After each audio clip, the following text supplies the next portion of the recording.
juicy.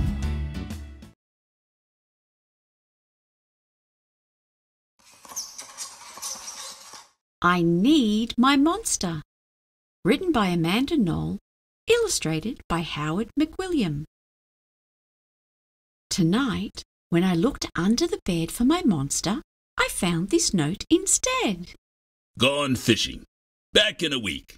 Gabe. What was I going to do? I needed a monster under my bed. How was I supposed to get to sleep if my monster was gone?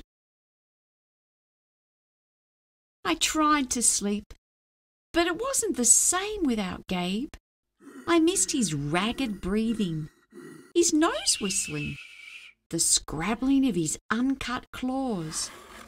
How would I ever get to sleep without Gabe's familiar scary noises and his spooky green ooze? It was no use. Gabe would be gone for a week, and I just had to have a monster. I climbed quietly out of bed so my parents wouldn't hear me. Grown-ups have some strange ideas about monsters under beds. I knocked on the floorboards, then scrambled back under my covers. I waited nervously. Would a new monster appear? What would he be like? Would his snorting be as cheerful as Gabe's? When I heard some creaking under my bed, I knew that the substitute monster had arrived. Good evening, said a low, breathy voice. My name is Herbert, and I will be your monster for the evening. Herbert? What kind of name is that for a monster? You don't sound scary at all. Have you ever scared a kid before? Well, no, but I have read all the best books on the topic. Do you have long teeth and scratchy claws? I asked. No, but I have an overbite, and I'm a mouth breather. Listen. Hee-haw, hee-haw, hee-haw, hee-haw, hee-haw, hee-haw. Herbert's panting was kind of scary, but it wasn't enough for me. Listen, Herbert, I'm sorry. I just don't think this is going to work. It's nothing personal, but I really need a monster with claws. Picky, Herbert complained. As you wish, I'll go. There was some more creaking, then Herbert was gone. Some scratching warned me that a second monster had appeared. Good evening, he said in a high, silky voice. My name is Ralph. I understand you need a monster with claws. If you would please lean over, I will hold out an arm for inspection. I crouched on the edge of the bed, hoping to see a horrible shaggy arm with sharp, ragged nails. Instead, I was surprised to see sleekly brushed fur with smooth, shiny claws. Excuse me, I don't mean to be rude, I asked, but is that nail polish on your claws?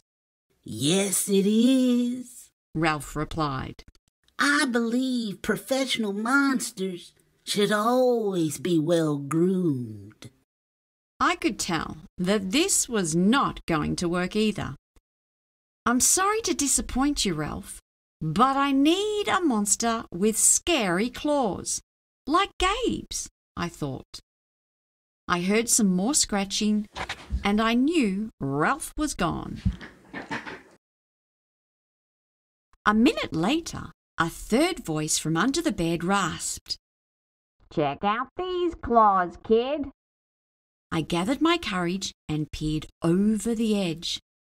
The claws were impressive, jagged and dark and razor sharp. So far, so good. I was a little nervous. "Could you stick out your tail?" I whispered. "Sure, but don't get scared." I peeked through my fingers at the slimy tail slithering over the foot of my bed. That's when I noticed the bow. "Are you a girl monster?" "Of course I am," she snapped. "I'm Cynthia. Do you have a problem with that?" Yeah, I do," I admitted. "I definitely need a boy monster. Boy monsters are for boys and girl monsters are for girls. Everybody knows that." "Well, aren't you a picky one?" she sniffed, and then she was gone. Was I being too picky? No, I knew that my monster needed to be well-clawed and menacing. The whole point of having a monster, after all, was to keep me in bed, imagining all the scary stuff that could happen if I got out. Then I heard a shuffling noise and some slobbering. A fourth monster was under my bed. "Hey, the name's Mac." One look at his claws proved that Mac was a big, scruffy boy monster. I shivered. Maybe this one would work out. "Those are excellent claws, but do you have a long tail?" I leaned over to see. "No, my tail is stumpy, Mac slurped. but I do have an unusually long tongue." "Why would I be afraid of a long tongue?" I asked. "Oh, I don't know. He said, trying to sound terrifying. You never know when I might lick you." I fell back on the bed laughing. "Well, if you're not even going to try to work with me," Mac whined. I held in my giggles. "I really don't think you should send me away. He warned. Kids who reject 5 monsters in one night—" I did not reject 5 monsters tonight, I interrupted. My regular monster went fishing. "Fishing, eh? Maybe he just left because you're so picky. Fine, I'm out of here. But I wouldn't expect another monster tonight if I were you." How was I ever going to get to sleep without my monster? I was surprised to hear more creaking under the bed. Loud creaking, with scratching. I thought no more monsters were going to appear tonight, I said. "Sorry I'm late, kid." Phew, it was Gabe. "I thought I would enjoy fishing, but I didn't. He explained. Those fish scare too easily. No challenge at all. You, however, are challenging, my friend. You're almost too old to be afraid of monsters. You keep me on my toes. Ah, toes. A delicious snack." The bed quivered as Gabe's stomach rumbled with hunger. "Now, if you don't mind, I like to start the evening with an ominous puddle of drool." I peeked over the edge of the bed. Green ooze spread soundlessly from underneath.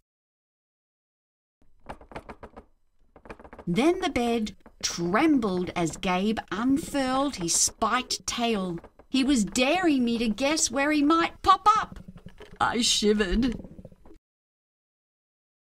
"So, you had some substitute monsters tonight," Gabe said, sharpening his claws on my bedpost. "Were you scared?" Then Gabe started tapping. I could tell he wanted to know if I still needed him. "No other monster can scare me like you," I giggled, diving under my covers and pulling them up tight. Through the blanket, I heard Gabe's soft, comforting snorts. "Ha! I knew it. We're made for each other," he growled. When my blanket started to slip off the bed, I knew Gabe was ready to eat. "Now, if you could please stick out your foot," he said. "I'd like to nibble your pinky." I yanked my blanket back up and scrunched my feet in so Gabe couldn't get them. No toast tonight, but you can have this, I offered, pushing a pillow off the bed. I didn't even hear it hit the floor. Gabe was back. The ooze was perfect. Everything was back to normal. I shivered again. I'd be asleep in no time.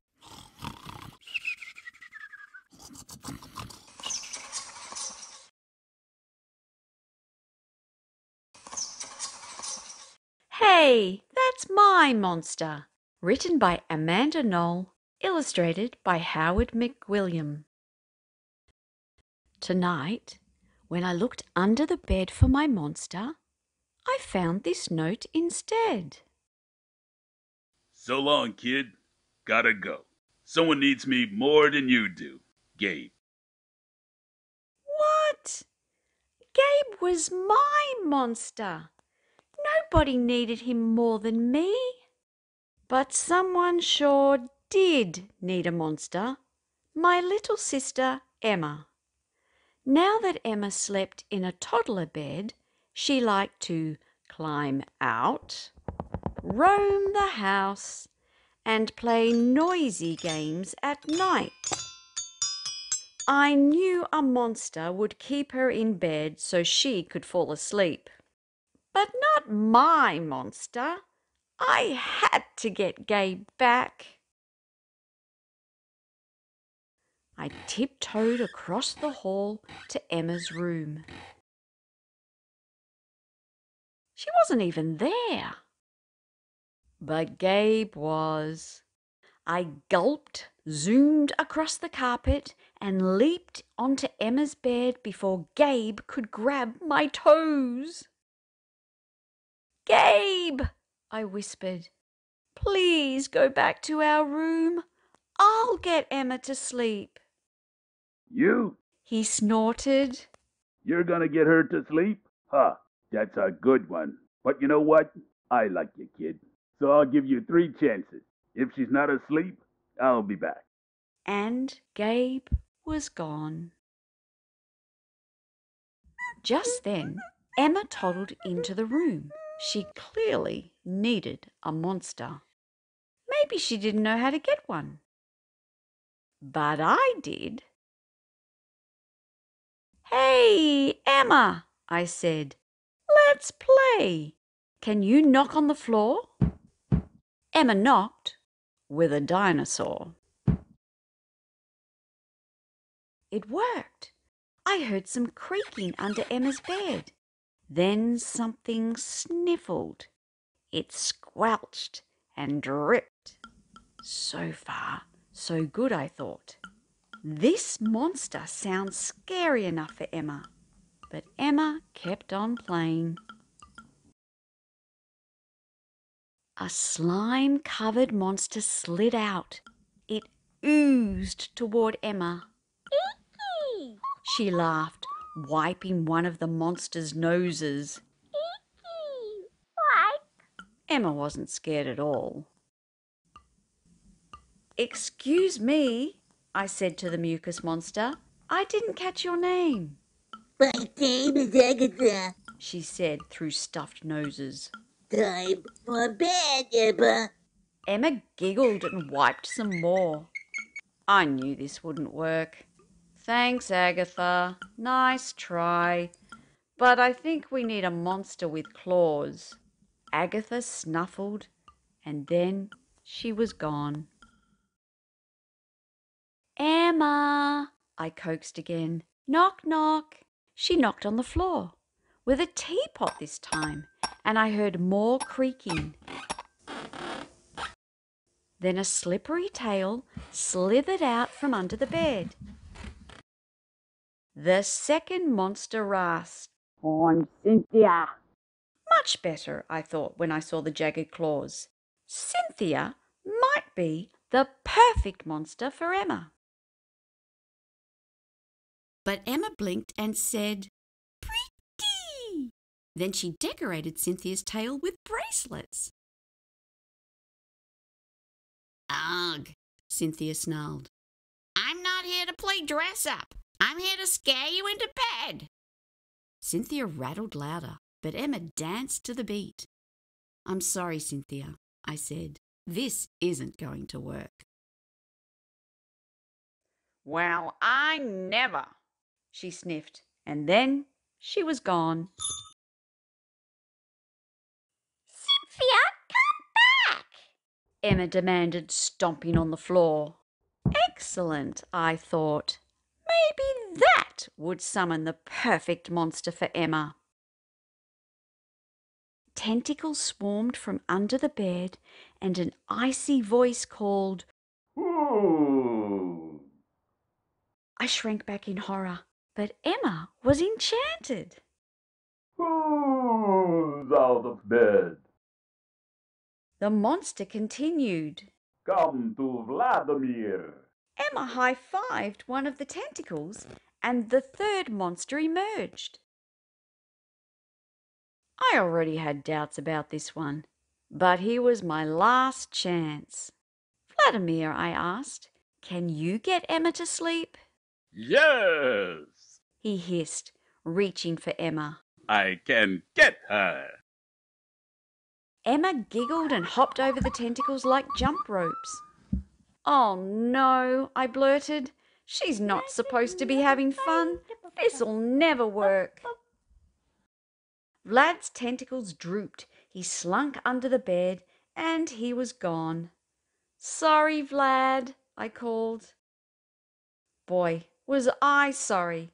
I was about to lose Gabe forever. Now Emma was colouring and singing. Blabbermere, blah, blah, Cynthia, ya, ya, Agatha, fa, fa. Gabe must have heard her because he was back. That's it, kid. He grunted. You had your 3 tries. Now it's my turn. Gabe's green ooze sizzled across the floor as he growled. Put the crayon down. Emma peered at my hulking, sharp-clawed monster and said, Fuzzy! Hey, Gabe, I cheered. Emma isn't afraid of you. What?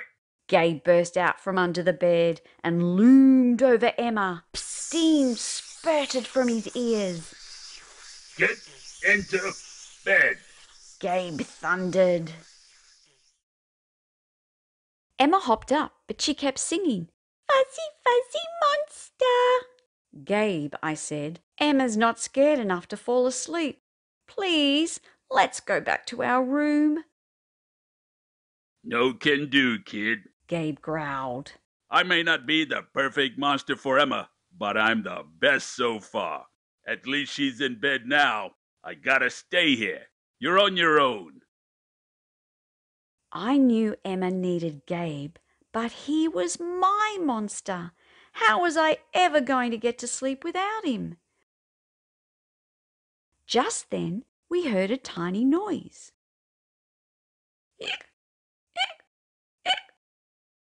Emma froze. Gabe and I peered under the bed. Stella, what are you doing here? Gabe asked. Hi, Gabe, Stella said, tugging on her tutu. You forgot your snack. Mama thought you'd be hungry, so she sent this. Who knew? Gabe had a little sister too. I thought Stella's hiccups were cute, but Emma obviously didn't. Stella sure noticed. She tiptoed closer, hiccuping with every step. Hic, hic, hic. From under her covers, Emma squeaked, Shoo! Shoo? Stella repeated. Oh, shoo! That's where toes go. I love toes. Stella crept toward Emma's feet. Emma squealed, scrunched in her feet, and giggled, No toes, no toes. Gabe laughed. Stella, it looks like you're the perfect monster for Emma. Now, if you don't mind, you can get her to sleep while I'll get back to what I do best. Stella nodded. Eek! I sighed with relief and switched off Emma's lamp. Then I ran to my room, leaped into bed, and scrunched in my feet so Gabe couldn't get them. I shivered happily. Emma had Stella. I had Gabe. Everything was back to normal. I shivered again. We'd all be asleep in no time.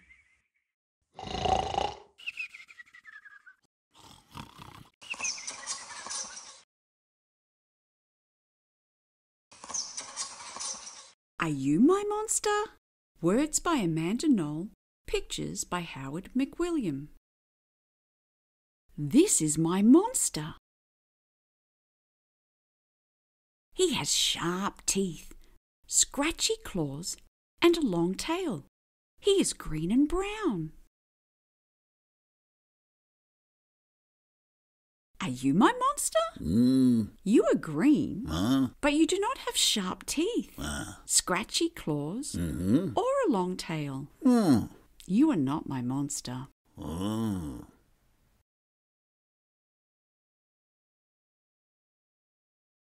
Are you my monster? You have scratchy claws and a long tail, but you have no teeth, and you are red. You are not my monster.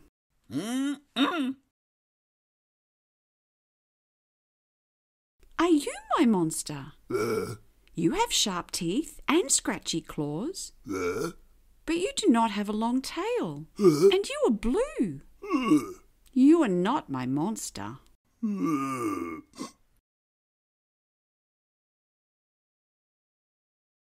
Are you my monster? You have sharp teeth, scratchy claws, and a long tail. But you are yellow and orange. You are not my monster.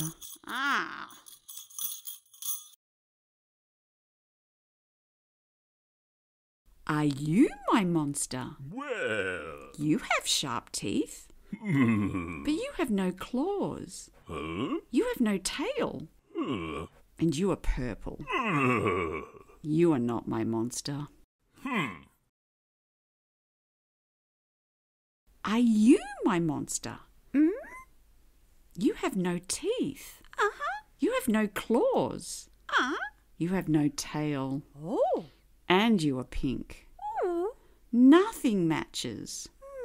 You are definitely not my monster.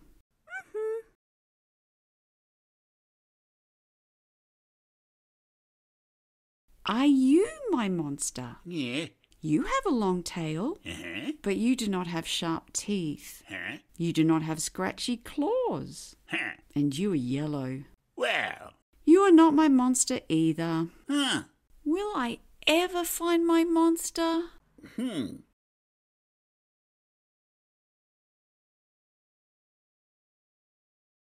Are you my monster? You have sharp teeth. Grrr. You have scratchy claws. Scritch, scritch. You have a long tail. Swish, swish. And you are green and brown. Yay! You are my monster.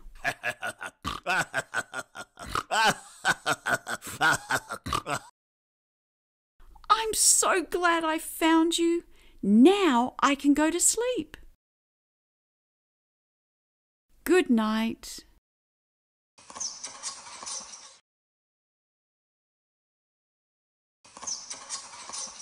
How I Met My Monster, written by Amanda Noll, illustrated by Howard McWilliam. One night, when I reached under the bed for my truck, I found this note instead. From the office of Mr. Z. Monsters meet here for final test. My parents were obviously trying to trick me into staying in bed. I didn't believe in monsters. So I crumpled the paper, grabbed my truck, and zipped over to my garage. I heard some creaking and rumbling, but I wasn't scared. Our house always made noises at night. But then a voice under the bed scolded. Stop that stomach rumbling. That child will kill you. Voices? Stomach rumbling? If this was part of my parents' trick, it was pretty cool. I peered into the inky blackness. 5 pairs of eyes blinked back. See? Now he knows we're here. The voice sighed. One of you has broken monster rule number 1. Maintain the element of surprise. This is no trick, I thought. There are monsters under my bed. A long-necked yellow monster slid out, followed by 4 little monsters. Rule number 2. The yellow one instructed. Never block the bed. All of you, scoot over. Hey, I realized, that one must be their teacher. I sat up straight, mesmerized by the monster parade shuffling across my bedroom. That's better. The teacher monster said. Access to the bed is clear. Now, who knows rule number 3? The purple monster teetered on his tiptoes and gurgled, Is the child in the bed? That's correct, Jingus. And how would you do that? Well, Mr. Z, I would roar my scariest roar. All right, give it a go. Jengus took a deep breath, opened his mouth, and let out a tiny Stomach rumbling would have a better chance of getting me into bed than that funny little noise, I laughed. The child is right. Said Mr. Z, shaking his head. That was not sufficiently scary, Jingus. I'm sorry. You're not the best monster for this child. There was some creaking as Jengus slunk beneath the bed.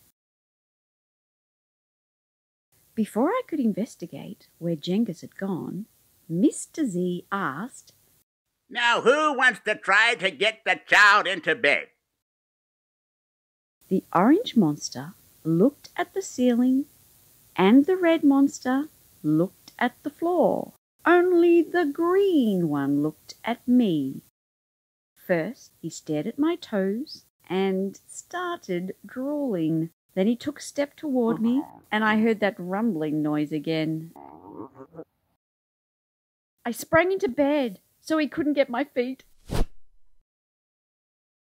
Mr. Z blinked. Very unconventional, Gabe. Your stomach gurgles seem to be what this child needs. What I needed was to make sure this little Gabe monster didn't eat my toes. Right, you 3. The child is now in bed. Said Mr. Z. As every monster knows, the ultimate objective is rule number 4. Who can tell me what that is? The orange monster bounced and squeaked. Keep the child in bed until it falls asleep. Correct, Morgan. And how would you accomplish that? Shadow puppets. Shadow puppets. She squeaked again.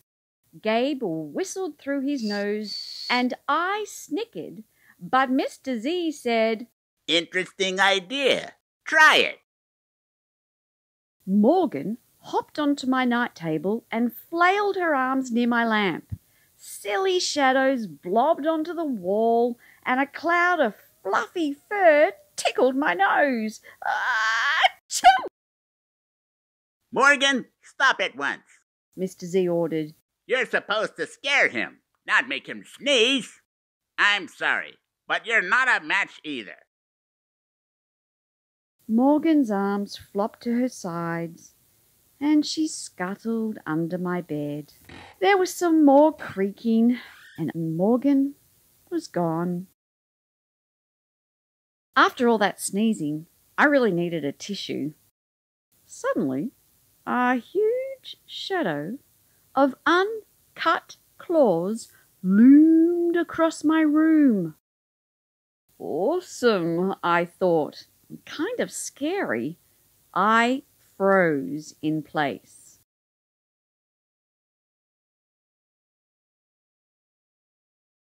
Powerful performance, Gabe. Said Mr. Z. But do either of you see a problem? Oh, I know. Chirped the red monster. The child is out of bed again. Correct, Abigail. Mr. Z continued. And one of you must get him back in. Let's revisit rule number 1. Maintain the element of surprise. All at once, the monsters vanished. Then I heard more rumbling. Were they hiding in my closet making noises to scare me? Ha, no. It was only my stomach grumbling. All this excitement was making me hungry. I tiptoed past the closet and peeked out the door. So far, so good. No monsters. Then I stepped over the squeaky stair and sneaked down to the kitchen. As I reached into the pantry, I heard some chattering behind me. I sure hoped it wasn't that toe-loving Gabe. I yanked open the fridge. Ha! It wasn't Gabe. It was just the red monster shivering on the shelf. Found you, I laughed. Nice try, Abigail, Said Mr. Z. but this isn't working. You're not the right monster for this child. But Mr. Z, She whined. it's not my fault he's not scared of me. I'm sorry, Abigail. Let's go. Abigail clumped behind Mr. Z. When I heard the creaking, I knew she was gone. I grabbed some crackers and headed upstairs, wondering if Gabe was gone too. I munched all the way down the hall, then went into the bathroom to brush my teeth again. When I opened the door a minute later, Gabe was definitely not gone. He was right there, and he was huge. I charged into my room and slammed the door. When I leaped into bed, I knew my toes were safe. Phew. I was surprised to hear breathing under my bed, ragged breathing and stomach rumbling. Hey, kid. Gabe growled. Good to see ya. I pulled my covers up tight. Now, if you don't mind, I like to start the evening with a ominous puddle of drool. I peeked over the edge of the bed. Green ooze spread soundlessly from underneath. Then the bed quivered as Gabe unfurled his spiked tail. Well, this looks quite promising. Mr. Z noted.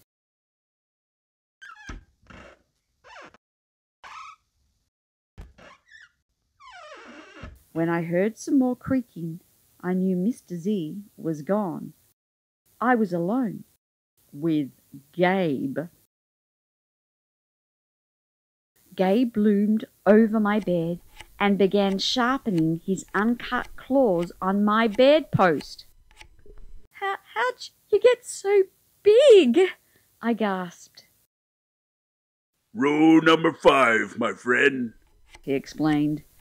People food makes monsters grow. So thanks for the crackers.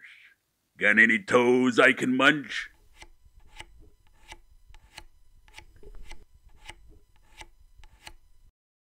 I scrunched in my feet so Gabe couldn't get them.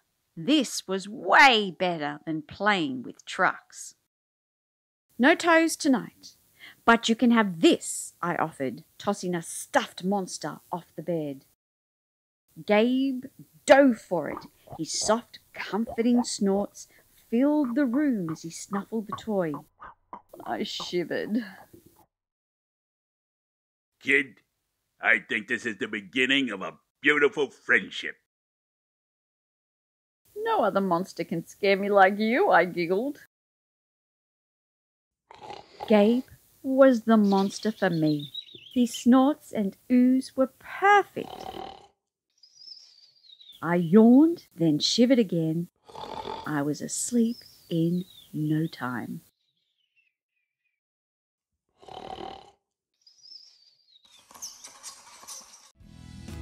That was fantastic!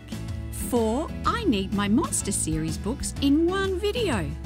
Make sure you get permission to like and subscribe, and I'll see you next week on Storytime with Juicy.